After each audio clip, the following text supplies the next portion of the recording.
எந்த நேரத்திலும் தான் கைது செய்யப்படலாம் என்பதை அறிந்திருந்ததாக குற்ற செயல்களுடன் தொடர்புடையவர் என கைது செய்யப்பட்டுள்ள இஷாரா செவ்வந்தி தெரிவித்துள்ளார்.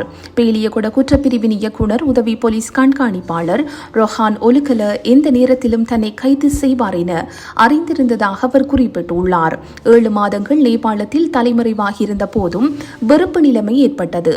இலங்கை செல்லலாம் என எண்ணிய போதும் கைது செய்யப்படலாம் என்ற அச்சத்தில் நேபாளத்தில் பதுங்கியிருந்ததாக குறிப்பிட்டார். சிறப்பு அதிரடிப்படையின் நடவடிக்கையின் காரணமாக நேற்றைய தினம் நேபாளத்தில் வைத்து இஷாரா கைது செய்யப்பட்ட போது இந்த தகவல்கள் அதிகாரிகளிடம் குறிப்பிட்டுள்ளார்.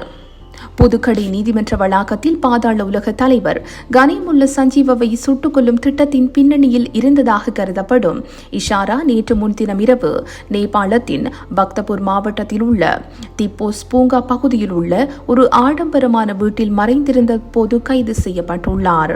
இந்த சந்தேக நபருடன் பாதாள உலக உறுப்பினர்கள் உட்பட 4 பேரையும் போலீசார் கைது செய்துள்ளனர்.